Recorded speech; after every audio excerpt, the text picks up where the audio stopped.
caso de True Crime desse episódio foi tão chocante e estranho que ganhou documentários tanto na HBO quanto na Netflix. E ele chamou a minha atenção quando eu vi o documentário da HBO, mas foi por causa do documentário da Netflix que eu decidi contar, resumidamente, esse caso de crime real. O caso de agora é sobre a morte da jornalista Kim Wall e sobre os limites inexistentes de um megalomaníaco chamado Peter. A Kim Wall era da Suécia. Ela era bacharelada em Relações Internacionais e fez mestrado duplo em Jornalismo e Relações Internacionais na Columbia University nos Estados Unidos. Ela era jornalista independente, publicada e respeitada por vários meios de comunicação, como The Guardian, The New York Times, Vice. E bem jovem, ela já tinha ganhado inclusive prêmios pelas reportagens que ela escrevia. A Kim Wall era o tipo de jornalista que gostava de ir para lugares onde ser jornalista é perigoso, tipo a Coreia do Norte.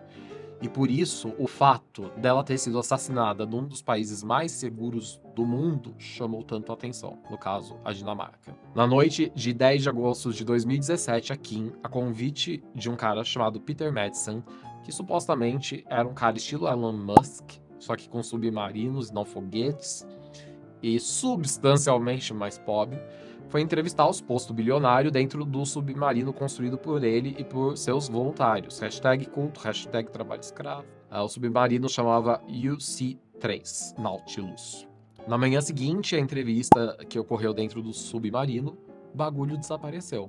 O submarino afundou, mas foi encontrado horas depois, com Peter bem e a salvo, mas a jornalista desaparecida. Inicialmente, o Peter disse que ele era o único a bordo.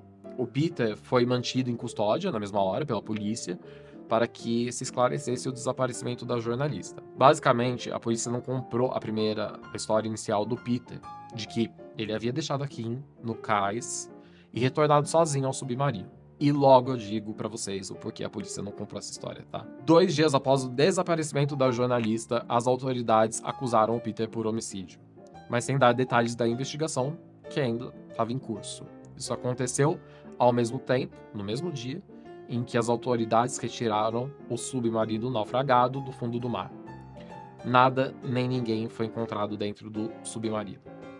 A polícia então divulgou que o submarino havia sido afundado propositalmente e que a busca pela jornalista viva já era nula para as autoridades, que em coletiva de imprensa disseram que a partir daquele momento eles estavam buscando por um corpo. Isso porque o Peter mudou a história inicial dele. Na segunda versão, o Peter disse que ao invés de ter deixado a jornalista no cais e retornado ao submarino, que durante a entrevista que ocorreu dentro do submarino, uma escotilha havia se soltado, atingindo a Kim na cabeça, matando instantaneamente a jornalista e que, por desespero, ele jogou o corpo dela no mar. Então, chegou a notícia de que ao sul de Copenhague, o torso de uma mulher foi encontrado. Foi a partir desse momento que o caso se tornou o mistério de assassinato mais infame da história da Dinamarca.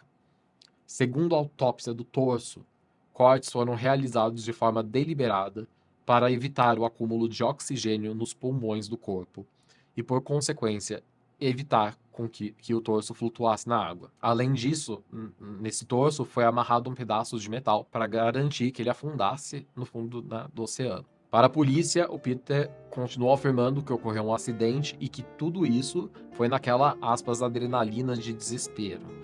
Que algo no submarino se soltou, né, a escotilha, e bateu diretamente na cabeça da jornalista e que tudo o que ele fez com o corpo, o torso, foi movido por desespero. Quando Peter quase estava sendo liberado por ausência de novas provas, mergulhadores encontraram as pernas da Kim e, mais importante ainda, o crânio, que não possuía sinal de fratura, desmentindo a versão de que a escotilha teria se soltado e atingido a jornalista na cabeça. Paralelamente a isso, em busca e apreensão dos computadores do Peter, foram encontrados vídeos de mulheres sendo torturadas e mortas, coisas ao estilo perfeição da Deep Web. Além disso, segundo as investigações, nos dias precedentes ao crime, o Peter havia pesquisado no Google maneiras de se realizar decapitação humana. A conclusão da promotoria foi a de que o crime foi premeditado, foi de cunho sadístico e sexual e, por isso, foi requerida a pena de prisão perpétua na acusação do Peter. Lembra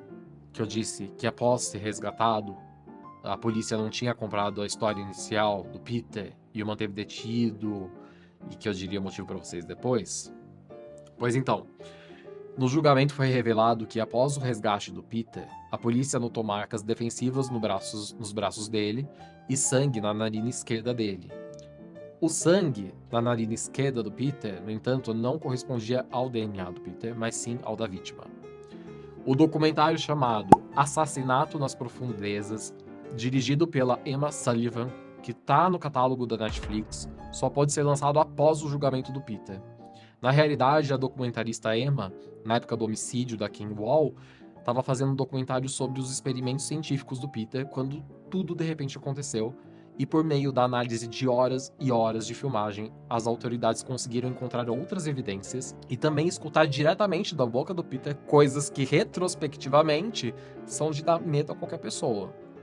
Ao final, o documentário, que seria sobre empreendimento e ciência, acabou se tornando meio de adquirir evidências do crime mais infame da história da Dinamarca, e esse foi o motivo pelo qual eu decidi contar esse caso aqui. Dica de documentário para quem gosta de true crime.